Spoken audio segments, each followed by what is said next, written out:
Bonjour tout le monde, c'est Agathe de la pensée colorée, boosteuse de confiance en soi et de motivation. Alors je vous retrouve aujourd'hui pour une vidéo que j'ai intitulée Avoir le courage de faire ce qui est bon pour toi. Alors d'où m'est venue cette idée de vidéo? J'aime bien toujours vous expliquer d'où m'est venue l'idée. C'est hier un échange que j'avais avec une femme qui me suit depuis quelques temps et qui me parlait justement de sa situation et du fait qu'elle réalisait que les études qu'elle avait suivies euh, ne l'avaient pas préparée finalement. Coucou Aline, ne l'avait pas préparée à mener une vie qui est bonne pour elle et qu'aujourd'hui elle cherchait à travailler pour son bonheur pour elle et sans se soucier du regard des autres, sans se laisser influencer par la pression de son entourage et qu'elle trouvait en fait qu'elle cherchait à avoir justement le courage de suivre ce qui est bon pour elle. Et ça m'a beaucoup touchée parce que j'ai trouvé justement ces mots très très forts, de se dire que aujourd'hui ça nécessite du courage de faire ce qui est bon pour nous. Et ça fait vraiment écho en moi, ça a résonné parce que si vous me suivez depuis quelque temps, vous savez que moi, je suis passée par toutes ces étapes, justement, où pendant 14 ans, j'ai été malheureuse dans mon boulot. J'avais fait de longues études que je n'avais pas vraiment choisies. C'était un peu la voie royale. J'avais suivi la voie qui était à l'époque, c'était terminale, je sais même plus comment, oui, c'était une terminale C, la terminale scientifique. Et puis après, j'avais fait des études, j'ai commencé pharmacie pour faire plaisir à mon père, puis je me suis retrouvée en école d'ingénieur en chimie et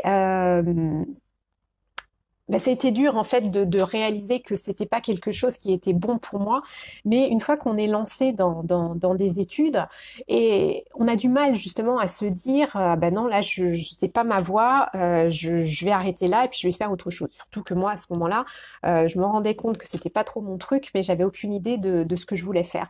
Donc je me suis retrouvée à faire différents métiers dans différents secteurs d'activité. Alors souvent le secteur industriel dans la chimie où j'étais commerciale parce que moi j'avais envie quand même de relationnel et pas me retrouver toute seule dans un laboratoire avec des éprouvettes toute la journée. Et puis je me suis retrouvée aussi consultante en recrutement, chasseuse de tête à l'international. Tout ça des métiers où je ne m'épanouissais pas parce que c'était pas aligné avec qui j'étais, ni avec mes besoins, ni avec mes envies, mes aspirations. Et j'avais vraiment fait ces métiers parce que voilà, ça correspondait aux études que j'avais faites, que j'avais pas choisies avec le cœur finalement. Là encore, hein, les choix de cœur, on en revient toujours là. Et pendant 14 ans, je me suis cherchée. Donc moi, je changeais très facilement. C'est ce que je vous disais quand il y avait des grandes décisions à prendre. Moi, j'ai souvent une grande capacité à passer à l'action. Donc du coup, je changeais de boulot dès que je sentais que j'étais pas bien. Alors, moi, j'ai frôlé à plusieurs reprises le burn-out. J'ai eu la chance à chaque fois d'être très très bien accompagnée par des médecins généralistes qui m'arrêtaient dès qu'ils voyaient que j'étais à la limite du burn-out. Et puis du coup, je recherchais un nouveau boulot et je changeais. Ce qui n'était pas du tout la bonne solution non plus, mais au moins ça me permettait de ne pas rester trop longtemps dans des situations qui étaient difficiles à vivre pour moi. Et ce qui est important, c'est que à l'époque, donc je changeais de boulot, mais je n'osais pas en fait une reconversion professionnelle parce que déjà je ne savais pas du tout ce vers quoi aller. Et j'avais pas le courage aussi. C'est exactement les termes que cette femme a employés. J'avais pas le courage non plus d'admettre aussi auprès de mon entourage que je m'étais trompée de voie, de m'autoriser aussi parce que là aussi ça demande du courage de se donner la permission, de s'autoriser à changer de voie, à dire aux autres, ben oui, qu'on n'est pas bien dans notre vie. Et quand on n'est pas bien dans sa vie professionnelle, ça affecte toujours la vie personnelle. Les secteurs de la vie professionnelle et personnelle sont extrêmement liés. C'est comme des vases communicants. Quand on travaille sur un des domaines, ben, ça influe sur l'autre et réciproquement. Et du coup, quand on est mal dans sa vie professionnelle, on est obligatoirement mal dans sa vie personnelle. Et ça, moi, c'est ce que j'ai éprouvé, une certaine honte, justement, où je me disais, à un moment donné, moi, j'étais, tout allait bien. J'avais un chéri, j'avais à ce moment-là un fils, puis un deuxième. On vivait dans un bel appartement à Paris. J'avais un métier, tout ça. Donc, j'avais sur le papier tout pour être heureuse, mais voilà, j'étais pas bien. Et j'avais honte et un peu le sentiment de passer pour l'éternelle insatisfaite. Et ça, c'est important de se déculpabiliser. Si aujourd'hui vous n'êtes pas bien dans votre vie professionnelle et que du coup ça impacte votre vie personnelle, c'est normal. Et dites-vous bien que c'est normal aussi d'avoir envie de changer ça et de vous recréer une nouvelle vie, de vous créer une vie qui est la vôtre et qui répond à vos aspirations et qui n'est pas une vie que les autres ont choisie pour vous, qui n'est pas une vie que les autres pensent être la meilleure pour vous, pas une vie dans laquelle vous essayez de rentrer dans une case, dans un moule.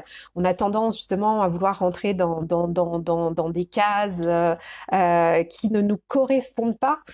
J'ai envie de dire, créez votre propre case en fait, en fonction de qui vous êtes et de ce que vous avez envie de vivre. Et oui, ça demande du courage justement d'oser se créer une nouvelle vie, mais sincèrement, pour avoir vécu le avant et le après, je vous assure que ça n'a pas de prix d'être épanoui au quotidien dans sa vie personnelle, professionnelle. Sincèrement, enfin moi c'est ce que je vous le dis toujours, je me répète, mais je suis persuadée que nous ne sommes pas sur Terre pour en baver, pour en chier, et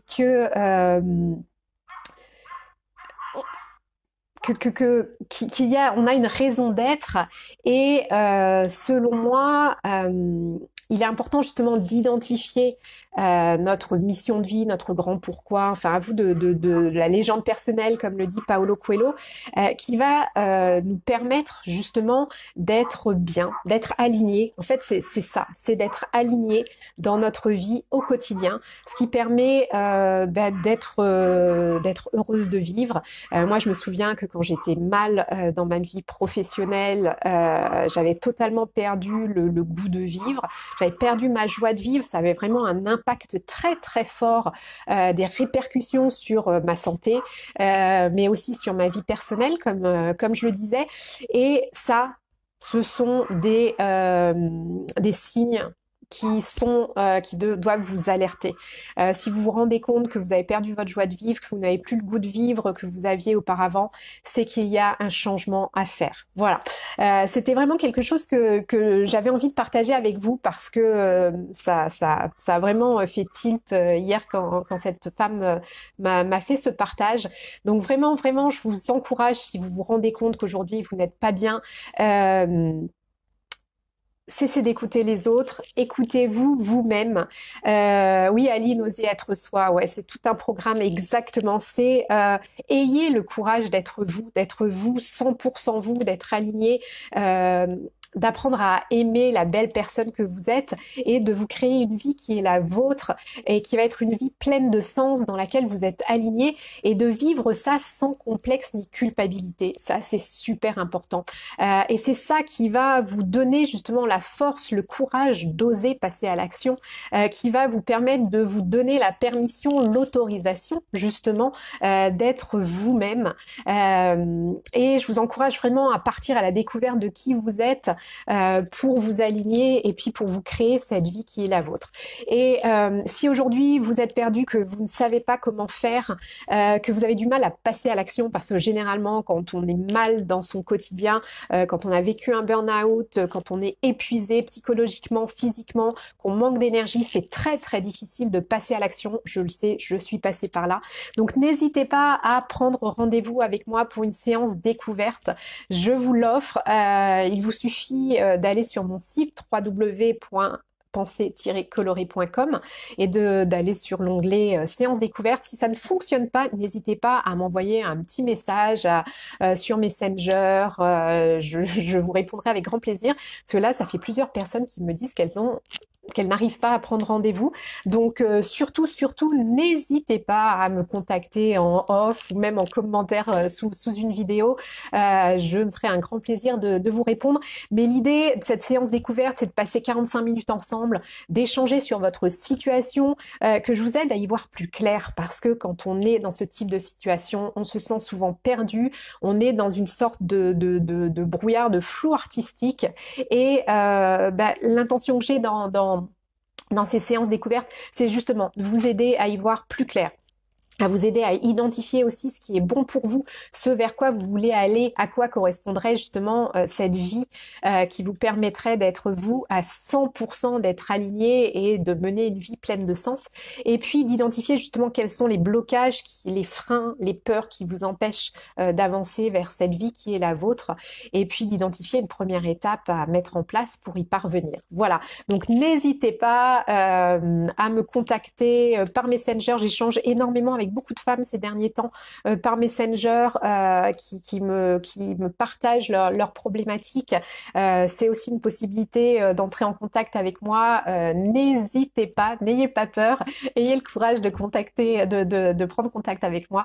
Ce sera avec grand plaisir que je vous répondrai. Sur ce, je vous souhaite une très très belle journée et puis je vous dis à très vite. Et n'oubliez pas, prenez soin de vous et soyez-vous à 100%. C'est la clé du bonheur. Bye bye.